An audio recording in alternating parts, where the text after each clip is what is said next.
You're listening to 40 Fit Radio, your source for health, fitness, and lifestyle for the 40-plus community.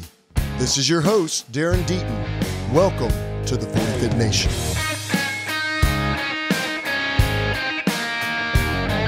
Hey, welcome back to 40 Fit Radio, and welcome back to the 40 Fit Nation.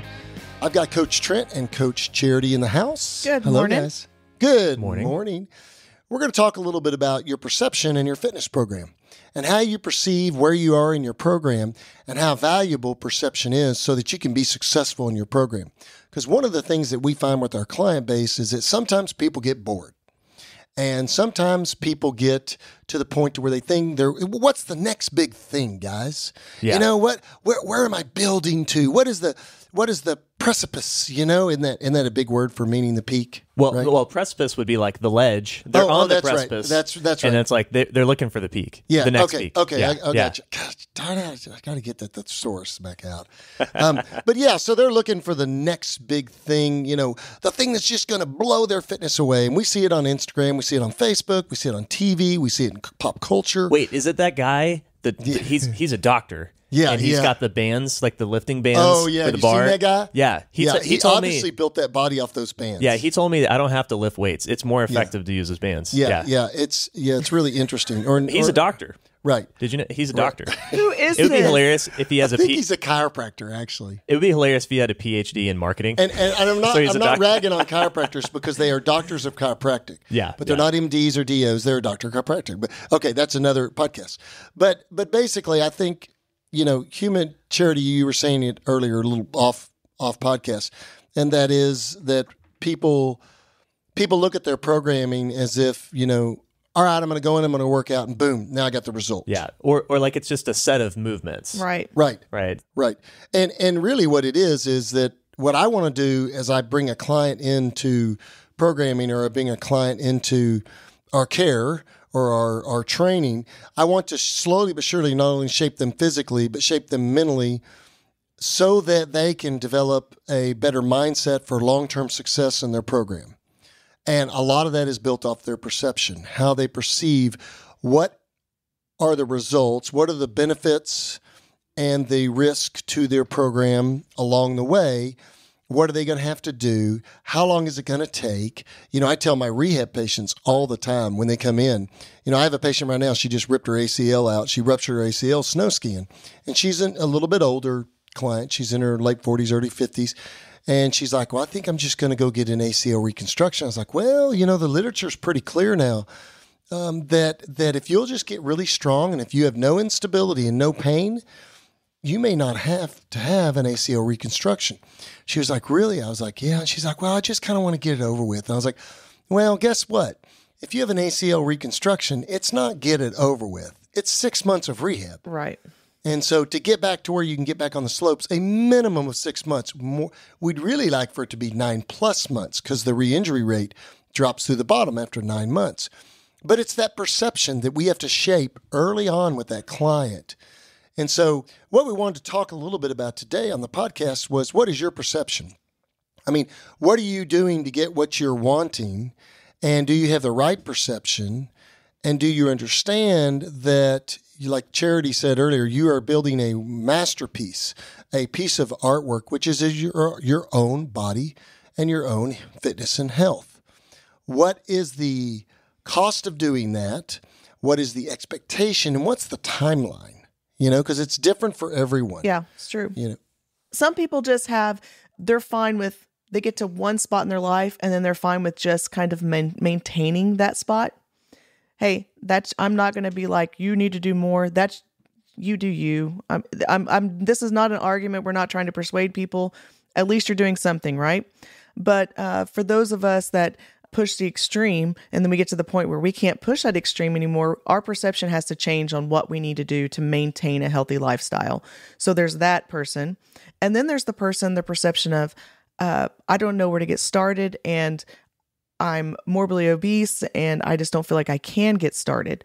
Well, we need to change that perception. How do we do that? As coaches, how do we help people go from X to Y or from Y back to X? How do we keep this going? And I think that's what we're talking about here. Am I wrong? Like, yeah. Yeah. How No, I to think keep, you're right. how to I keep you think- moving across the spectrum. Yeah, how do we go from point A to point B? Yes. How do we get from not starting and then being where we want to be? And I hate to bust everybody's bubble. You're never going to be where you want to be. If you are, you need to set higher goals. Yeah. Yeah. Now, yeah. that doesn't mean that if you can squat 315 for fives as a male, that you go for 330. I don't know. That's an individual decision. And we've always talked about here, too, finding the sweet spot, finding the spot in your training where your perception and your performance and your capacity and your health and fitness all line up in what I would call the sweet spot. I think that's the hardest thing to do with a client is to get them to that point to where they're reasonably strong, reasonably conditioned, reasonably well body compositioned in their body composition of lean mass and fat mass. And they have this incredible feeling of health and wellness, and you can maintain them in that area. It's really hard to do that. So it's a constant walk. And so perceptually, you have to begin to change how you think about exercise in general. Yeah. Change the way you think about your fitness program. I think one of the things you're saying in that is that, and this has changed for me over the last couple of years of training, is when I think about, because I've been thinking about this, like, well, how do I perceive fitness, right? I know what I do every day, and I program for myself for the most part, and so I perceive fitness as a process. We've talked about it as daily hygiene here, or it's like basic human hygiene. It is that for me. You know, it's a thing that I enjoy, the process of becoming fit. And you're right, I've never arrived at the place I want to be, right? There's always some higher goal, but I've really walked away from pure just results driven training. And I'm much more into the process of training. Like, you know, this year for me, it's going to be a very busy year. There's a lot of stuff going on in life, good stuff, but stressful stuff. And so it's just not realistic for me to chase like heavy PRs in my strength training. So I'm more interested this year in refining like my technique on a couple of things, learning some new skills. I'm doing more conditioning, and I'm like, you know what, I haven't busted out the jump rope in a while. Like, I'm just going to do that and work that into my conditioning. Sure. So the results this year, I'm not expecting much to happen with my body composition and my fitness output beyond just maintaining what I've got. But the process is still very engaging for me because I can learn new things. I can work on little details. I'm working on getting my feet are feeling a lot better, and and kind of some just personal things. So that's process oriented goals of I'm just going to execute this for this period of time versus a results oriented goal where it's like, I want this number on the bar, or like, I want to lose 3% body fat, or I want to see my abs. And there's nothing wrong with goals, but they're not very long lasting when you're talking about training over years. No, and I'd rather have the goal for somebody be, I train so I can do X, which could be a hobby. I train so I can go hiking. I train so I can do a ruck. I train so I can keep swimming, long distance swims every morning like I did if you were a swimmer in high school. That's what's going to keep you training. That's where your passion is. And then the hygiene part is because that's what you have to do what you really want to do. Yeah, I think in the strength coach world, we're all taught to chase the PR. Yeah. We're all taught to chase the PR. And I think that's a short-sighted view of human health, performance, and psychology. I think the way we need to perceive things, instead of chasing the PR, let's teach people perceptually. First of all, let's shape their mindset on front end through training and interaction, developing a relationship with them to want to recognize that exercise should be as integrated in their daily schedule as brushing their teeth, putting on deodorant, or whatever you do on a daily basis. Right. It's just stuff you do. You go to work. You do. So I posted the other day on my Instagram, and I'm at Dr. Deaton on Instagram if someone wants to check me out there. And I expect for my followers to go through the roof now. When I just said that, put that out there among the thousands of people that listen to that's us. at least 500 new followers there. That's 500,000 maybe. But, I put on there that I posted. It's kind of funny. I'll have people who have known me for years say, man, you really lift heavy. You're still kind of 300 pounds. That's a lot of weight. And that's in the strength world. We all know that's not a lot of weight for lifters. especially for a guy over 200 pounds. And so, but I wrote in the body of the post that people ask me all the time, well, why are you still lifting heavy? And I said, you know what? Because I actually kind of like this. Yeah. I actually like lifting. I like the feeling of lifting. I like being strong. I have a perception that it's an important physical characteristic to me. It is stress relieving to me. It's just like a guy likes to go play golf. And I'm not bashing golf, but the only difference is the rate of return on barbell training versus golf is exponential. And it's less expensive. In regards to what it's doing to your physical characteristics. Golf's pricey, man. Yeah, and golf is pricey. Right. Yeah, you could play a couple golf games a month in most of these courses and pay for a really nice starting strength gym membership. Yeah, Yeah, exactly. Or affiliate gym membership or whatever you want to do. When you lose as many balls as I do, then that's a yeah. Yeah, I'm not good at. I'm a great golfing landscaper. I can make big holes, but I'm not bashing golf. I'm just saying that I actually like lifting weights. Now there are days when it's a grind, and I just go in and I just get the work done. Yeah, and that happens too. But in general, I enjoy it. It's a hobby. It is a skill now where I can walk into any gym in the world and I can throw my belt on, throw my lifters on, and I can lift as good as anyone in that gym technically. Yeah. And I like that. I'm proud about that. So that's my PR. My PR is that I have a new skill that changes my life, that improves my function. I think that in the strength world, we have focused on the PR as a weight thing or a rep thing or something else. And I think the PR is that you're better. Yeah. I think that's the PR. Yeah. And I don't mean that to be fluffy-feely. I mean, that's measurable. I can measure that someone's better. I can do body composition testing and look at their lean mass development. I can look at their function, their lack of pain, their performance, the way their body looks, the way they move, all those things. So it's very measurable. But I think that's the PR and their perception of programming and how we should perceive fitness. It's just part of our daily hygiene. And like I've said in the past, success is hidden in your daily routine. It really is. It is. You know, one of the most wonderful things I've ever heard from a client tell me, and this client's also a coach, he goes, you see things, tiny little things, he's like, that I don't see.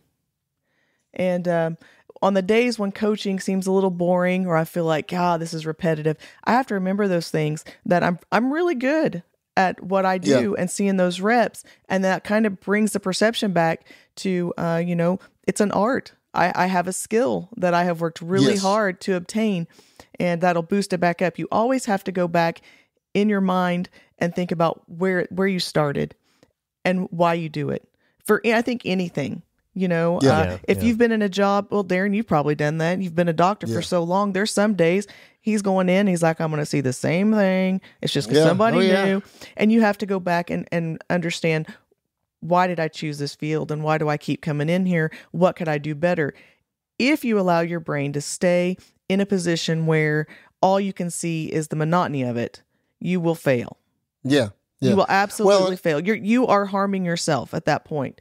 And I think that's something to change your perception. It has to start there. Like on the days where you have the negative, you've got to learn to change it into a positive somehow. Well, we've always talked about it on the program that perceptually fitness is an investment. It's an investment in the vessel that you have to go from point A to point B, and that timeline is what we call the dash. What I call the dash. If you go and you look at a epitaph on a headstone or on a burial stone, you see a date to and from, basically, and that's point A to point B. And the dash is all that stuff that's in the center. It's our lives. And so I think that fitness programming and the fitness endeavor is part of our health and lifestyle. And the reason why we're doing it is because we recognize the value that it brings to us. So there's a deeper reason than the PR. There's a deeper reason than how we look. But I've also always said that the reason that most people work out is because of vanity too. Yeah. It's the way we look. But I think that at some point it becomes enough work to where you develop a deeper appreciation for it. and you like the things that you talked about, Charity, I love the fact that I consider, now I'm constantly growing as a coach. I'm constantly growing as a lifter myself. And I'm also constantly growing as a doctor of PT. I'm going to a course next month on ultrasound guided dry needling. You know, I'm always trying to gain an increase in knowledge base. But it is enjoyable and rewarding to walk into a patient room. And I have seen a lot of messed up folks and a lot of bad injuries over the years and a lot of bad physical conditions. And it's good to walk in feeling confident that whatever walks into that room, I can handle it. Yeah. And I like that same feeling about the gym too. Yeah. Yeah. I think, you know, here's another thing about perception and fitness. And one thing that this resonates with me a lot. And maybe it's because I'm a little bit younger and I grew up 1 foot in, 1 foot out of the internet age, right? I'm thankful that I remember a time before wide access to the internet. Amen. Yeah, I agree to that. And cell phones, right? You know, I didn't get a cell phone until I was 18, but if it all disappeared today, I'd be just fine. I'd Me be too. fine, right? If nobody had it, I'd be just fine. Me Me too. too. But you know, we can't escape the fact that so much of our world, so much of our life is digital, and we live it on screens. You know, you watch TV and you're in front of a screen. We spend so much time on computers and cell phones to interact with each other and to do our work, our daily work. A lot of us have informational type jobs where our job is to take information and transform it and send it down the line to someone else. There's not a lot of tangible stuff in our modern lifestyle. And I find that it really drags on me. Sure. And I do that Sure. too. You know, I when I'm not coaching, I'm doing audio production work, which is now, it's all digital, right? It's all inside the computer. And there's not a tangible product at the end of the day. So what I find fitness does for me in training is it's very raw, it's very physical, and it's real. Mm-hmm. You know, like there's something to my primitive part of my human brain that when I'm working with audio files in a computer, my cognitive side of my brain knows that is real sound that's coming back to me, but it's kind of not either. Yeah, like sure. what is it? It's just a bunch of ones and zeros. Real sound would be, I'd say real sound, but sound created in real time by an actual human would be someone sitting in front of you playing an acoustic guitar. That's right, a Right. real performance, or even captured on an analog piece of equipment that's actually a physical object. It's not there, so it's this weird abstraction that's constantly occurring. And so when I train, I'm actually interacting with the ground. My hands are on a piece of steel or on the ground, or I'm interacting with the environment, and that to me is very visceral and rewarding. Just the simple act of doing something real. Yeah. And that may sound like weird and metaphysical, but I think get it. I get it. That's the reason I think when you have a tight-knit lifting community, it is the most fun. It is so organic and clean and satisfying because everybody's doing hard things. Everybody is cheering everybody on. It's very positive. It's a beautiful place. It's like, I can't even explain it. Like, I hope that you guys out there have that group. And if you don't, go find one. Make one. Invite people to your gym. I agree. I think that I was thinking about this the other day, and it's along your same thought line, Trent. I was just thinking about how everybody's working from home now. Who's going to build? Who's going to do the things? Mm-hmm. Yeah. Who's going to build the buildings? Who's going to do the things? Who's going to be in the trades? Who's going to do what only physical work can do? And I think there's a balance, and there's a good balance in that. And I think lifting and fitness endeavors in general help us to connect with our physicality. They help us to change our perception that our bodies were meant for movement. Our bodies were meant to work. They were meant to do. I tell my patients this all the time because I'm trying to change and shape their perspectives in that world too. And that is, motion is lotion. Yeah. You got to get moving. Lubrication is everything. Get those joint fluids moving. All those statements that we've said over the years. But I've also told them that if you take a lion who's a male lion or a female lion for that matter in their pride, and you don't allow them to hunt, they don't have to do anything anymore. They just sit around and they're fed, and yeah, they're still lions, but they're not maximizing their genetic potential. They're not doing what they were actually created to do. So I think in the human world, we are still creatures. We were still created, whatever you believe in, we're still creatures. And so we have a maximum genetic potential too. And that maximum genetic potential, I believe, can only be fully recognized when we are working towards all of those parts of our humanity, which would be physicality, it'd be mental function, cognitive function, spiritual function, and emotional function. And so we need to be working on those parts of our human vessel, the thing we carry in the dash. Well, people need to, oh, you just blew my mind with all of this. Like my headlights were going crazy in my head. This is exactly the lion story.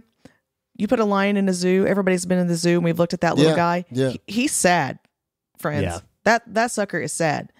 I think the internet is turning the human race into just a giant zoo.